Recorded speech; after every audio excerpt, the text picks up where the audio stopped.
Welcome to a new fragrance review. Today I'm gonna tell you my thoughts about Dior.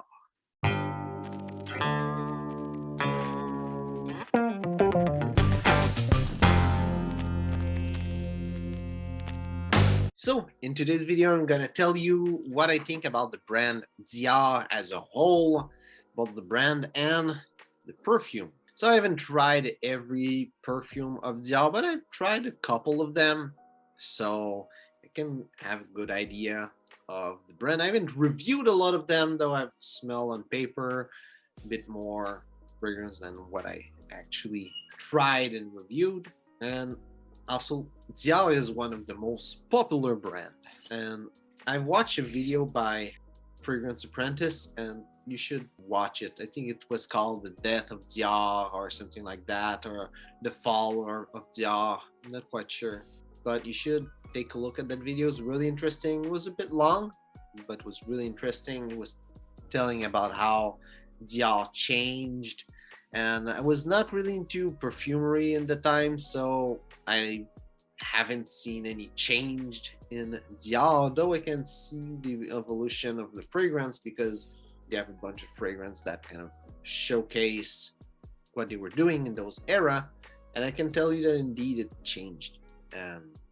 If you look at Fahrenheit, for example, and you look at Dior Sauvage, just that era from Fahrenheit to Dior Sauvage with Dior Homme in between, you see that there's like Dior Fahrenheit is really bold, really intense, really different. Dior Homme also, though there's flankers of Dior Homme or new formulation that are a bit more easygoing, good for everyone. And Dior Sauvage is just generic, even though a lot of people like it. It's not something that break boundary like the other fragrance were breaking boundaries. So from what I see, I would say Dior, they of course they make good stuff. If they're so popular, that means that they do make good stuff. You cannot just have fragrance that was made in the 80s that people still enjoy today and say that it's the best. I'm talking about Fahrenheit and even stuff in the 60s like Eau Sauvage. You cannot do bad fragrance and still have people talk about your fragrance that were good. But it seems they took a bad direction. Maybe it's good for them. I don't know. I know they changed recently. They have a new person at the head of and they have a new creative director for the fragrance. So I don't know what will happen with them. But right now, my impression of them is that they're trying to get all the market of fragrance, which is normal for a business, but it's not always good. They're trying too much. Since they want all the market, they make stuff that is a bit generic. And they seem that they are changing all their fragrance to be less bold than they were. And I don't think it's a good idea. But I'm not at the head of their business, so it's just personal opinion. It might be a great idea. I mean, they probably made more sell doing this, but I think it alienate their old market. People that really loved Fahrenheit and that are still wearing it, people that loved Dior Homme, people that loved all their fragrance, it alienates them. When you love a fragrance and it's still for sale, but it's completely different because they decided to make it more enjoyable for the mass, it's not nice. When they change whatever product that you're having, if they change it just because they wanted to make it more popular, it's not nice if you enjoy it how it is. I think that it's a good thing they did Dior Sauvage, but they shouldn't do all those reformulation. I know that the whole collection privée that they are doing, they decided to make it more weaker. And the reason is that if they're weaker, you can layer them. But for me, if they're weaker, it means that you put less stuff that cost money inside of them and you make more money selling the same stuff for the same price.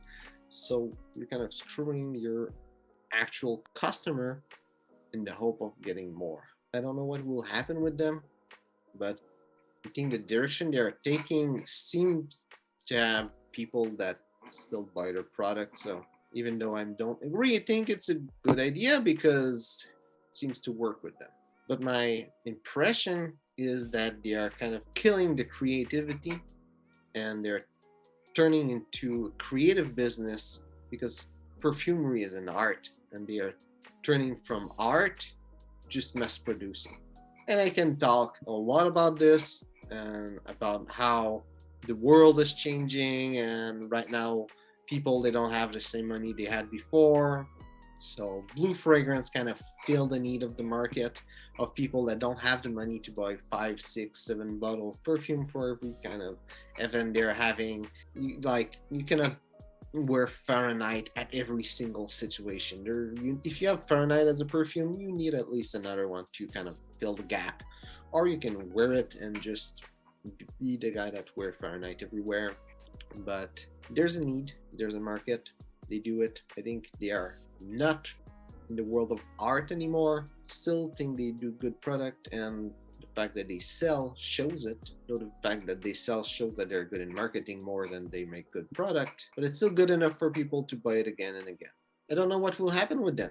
As I already said, I'm really interested to see with their new creative director what will happen. And I strongly suggest you watch that video with it from the Fragrance Apprentice. Again, I forgot what's the name of the video, but it's like 20-minute long video of him on a picnic table talking about Dior and the whole evolution of the brand. Really, it's super interesting. You should watch this.